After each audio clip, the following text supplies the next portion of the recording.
आज हम बात करेंगे आईटीसी के बारे में कि क्यों आईटीसी नहीं बढ़ रही है, क्या रीज़न है उसके पीछे और कौन कौन सा सेगमेंट में आईटीसी काम करती है, क्या क्या रेवेन्यू आता है। ये वीडियो हम दो पार्ट में कवर करेंगे। पार्ट 1 में हम कवर करेंगे 49% का रेवेन्यू, जो 45% रेवेन्यू आता है सिगरेट से और 4% का रेवेन्यू जो आता है होटल इंडस्ट्री से।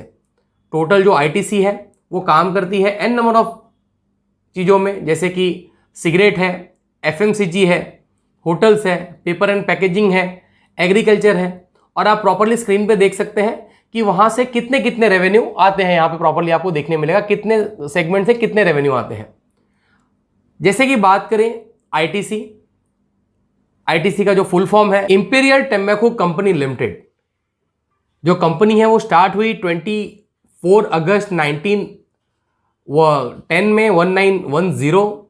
अगर देखें तो 110 साल हो गया कंपनी को। और कंपनी अगर देखें तो प्रोफेशनल्स मैनेज कंपनीज हैं, कोई भी प्रमोटर होल्डिंग इसमें टोटली जीरो है, एक भी प्रमोटर का इसमें कोई शेयर्स नहीं है। और ऐसी बहुत सी कंपनी हैं जो प्रोफेशनल्स मैनेज कंपनी है। अगर आप जानना चाहते हैं और उसमें हम लोग वीडियो बनाए तो जरूर आप कमेंट करें, तो हम वो भी कवर करेंगे कि कौन कौन सी कंपनीज हैं जो प्रोफेशनल्स मैनेज कंपनीज हैं। तो आईटीसी में भी उसमें ही आती है, एक प्रोफेशनल्स मैनेज कंपनी है। और देखा जाए तो जो सिगरेट में 80% का मार्केट शेयर ओन करता है आईटीसी और वहां से 45% का जो रेवेन्यू है वो जनरेट करती है कंपनी। अगर देखें तो जिस तरीके का एक प्रेशर है सिगरेट पे, मतलब गवर्नमेंट ऑफ इंडिया हमेशा उस पर टैक्सेस बढ़ाती रहती है। और अगर देखें तो इंडिया में अगर वर्ल्ड वाइड देखें तो जो कंजम्पशन है वो बहुत ही कम है अगर कंपेयर करें हम लोग दूसरे देशों से। अगर पर कैपिटा कंजम्पशन अगर हम लोग कंपेयर करें यूएसए से, तो यूएसए में 12.56 ग्राम, मतलब एक आदमी ये पूरे ईयर में कंजम्पशन करता है। उसके बाद अगर चाइना देखें तो 1145 ग्राम, पाकिस्तान 438 ग्राम, नेपाल 461 ग्राम, और वर्ल्ड वाइड अगर देखें एवरेज तो ये है 743 ग्राम। मगर इंडिया में अगर देखें तो 468 ग्राम ही हर एक आदमी पर कैपिटा कंजम्पशन है टेम्बैको की। आप तो ये देख सकते हैं कि जो ये कंजम्पशन है वर्ल्ड वाइड के हिसाब से बहुत ही कम है। मगर हमेशा यहां पे ये देखा जाता है कि गवर्नमेंट ऑफ इंडिया इंपोज करती है कि लोग तंबाकू सेवन ना करें, और ये सही भी है। मगर ऑर्गेनाइज और अनऑर्गेनाइज ये दो सेक्टर हैं जहां पे देखें तो ऑर्गेनाइज सेक्टर में सिर्फ 10% है और अनऑर्गेनाइज जहां पे 90% है, जहां पे गवर्नमेंट का कोई कंट्रोल नहीं है। तो यहां से जो रेवेन्यू जो लॉस होता है, मगर आप देखें तो 15,000 करोड़ का रेवेन्यू लॉस होता है हर साल गवर्नमेंट ऑफ इंडिया को बिकॉज ऑफ अनऑर्गेनाइज सेक्टर, जहां से रेवेन्यू नहीं आता टेम्बैकू का। अगर हम बात करें कि वर्ल्ड से कंपेयर करें तो पर कैपिटा सिगरेट कंजम्पशन क्या है, तो सबसे ज्यादा चाइना में है। एक साल का ये डेटा है जिसमें 2043 सिगरेट्स एक आदमी कंजम्पशन करता है। बाद में जापान देखें तो 1583। वर्ल्ड में सबसे कम अगर देखें तो per capita cigarette consumption India में है, जो है ओनली 89। जो वॉल्यूम है सिगरेट का वो 20% से कम हुआ है और जो टैक्सेस हैं वो 36% बढ़े हैं।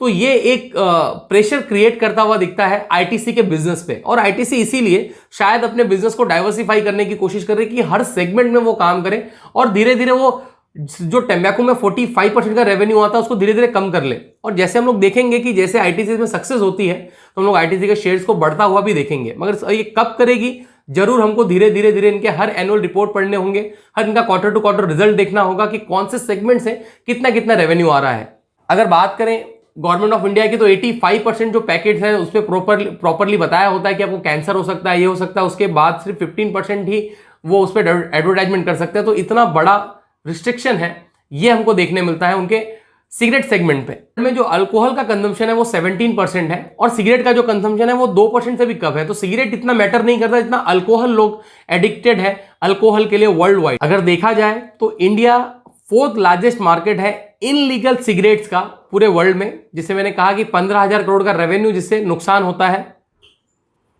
गवर्नमेंट ऑफ इंडिया का।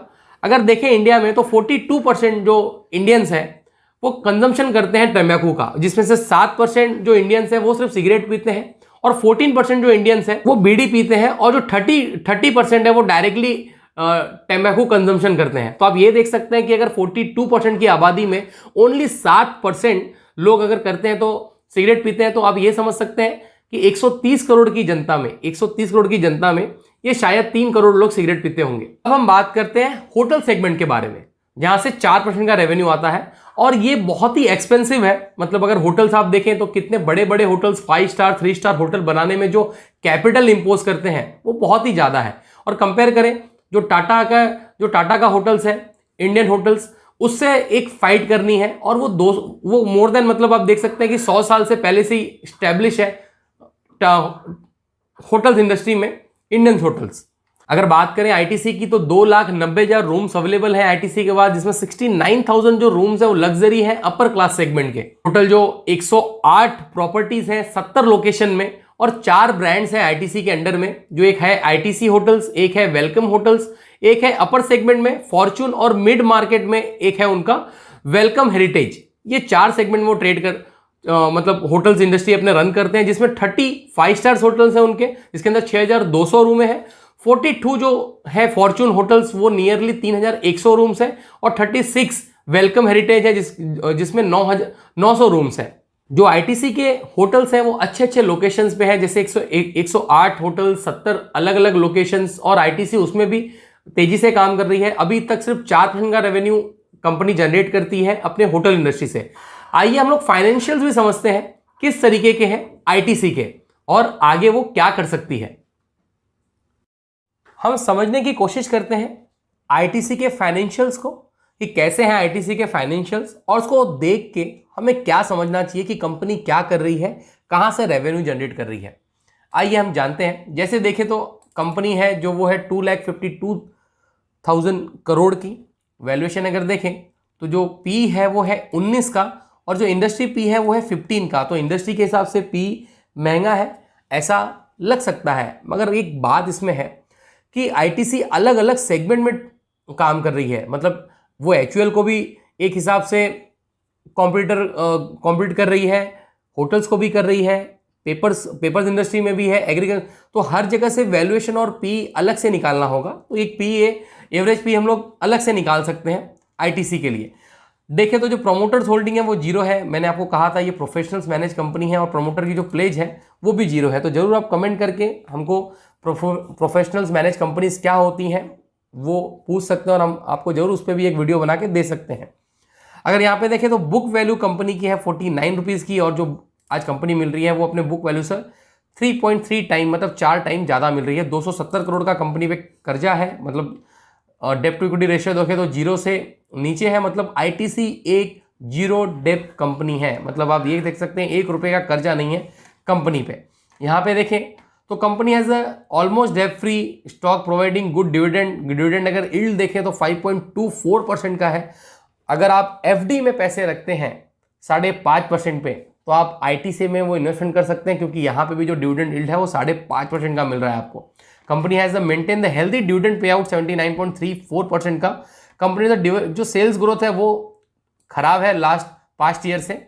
अगर यहाँ पे देखा जाए तो कंपनी का पी हमको देखने मिलता है, मार्केट कैप देखने मिलता है, सेल्स देखने मिलता है। यहाँ पे हम लोग प्रॉपर्ली देख सकते हैं कि जो कंपनी का जो सेल्स है वो क्वार्टर टू क्वार्टर बेसिस पे कैसे बढ़ रहा है। अगर हम लोग कंपेयर करें जून 2018 को जून 2019 से, तो ये बढ़ा हुआ है। जून 2020 में घटा हुआ है बिकॉज ऑफ कोविड। यहाँ पे देख सकते हैं उसी तरीके से दिसंबर 2019 को कंपेयर करें दिसंबर 2020 के साथ, तो दिसंबर 2018 को कंपेयर करें दिसंबर 2019 के साथ, तो ये थोड़ा सा बढ़ा हुआ है, और दिसंबर 2020 के साथ कंपेयर करें तो ये थोड़ा सा बढ़ा हुआ है। क्वार्टर टू क्वार्टर बेसिस पे हमको देखने के लिए मिल रहा है। नेट प्रॉफिट देखें तो 3,755 करोड़ का नेट प्रॉफिट रिपोर्ट किया है। क्वार्टर टू क्वार्टर आप ये देख सकते हैं कि प्रॉफिट बहुत एग्रेसिवली नहीं बढ़ रहा है, मगर हाँ प्रॉफिटेबल है। आप 3,300 करोड़, 3,500 करोड़, 3,700 करोड़, ये आप ये देख सकते हैं प्रॉपरली।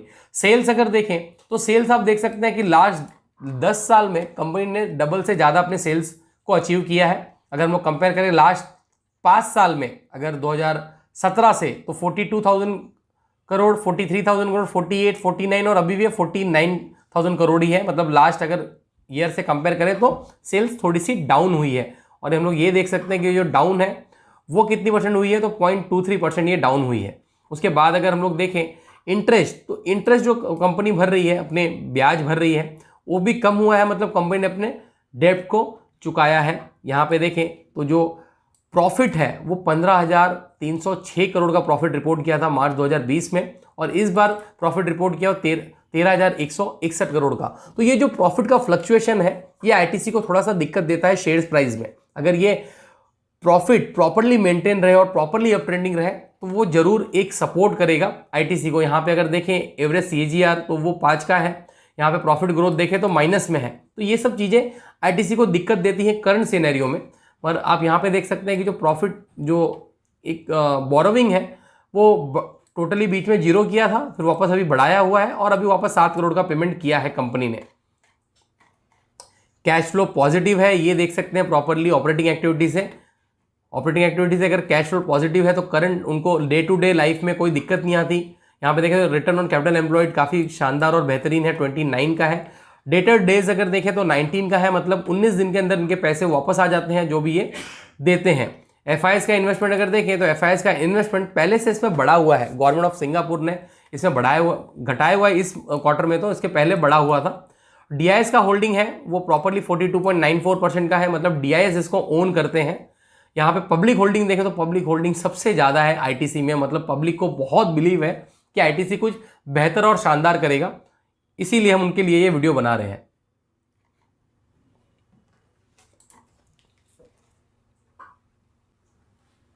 आप इस वीडियो का सेकेंड पार्ट जरूर देखना, जिससे आपको आईटीसी के बारे में सब कुछ पता चल सके कि आईटीसी कैसी कंपनी है। अगर आप उसमें इन्वेस्टमेंट करते हैं तो आपको प्रॉफिट कब मिल सकता है, डिविडेंड क्या दे रही है, वो किस तरीके का ग्रोथ आगे दिखा सकती है, और ये आने वाले टाइम में मल्टी बैगर बन सकती है या नहीं।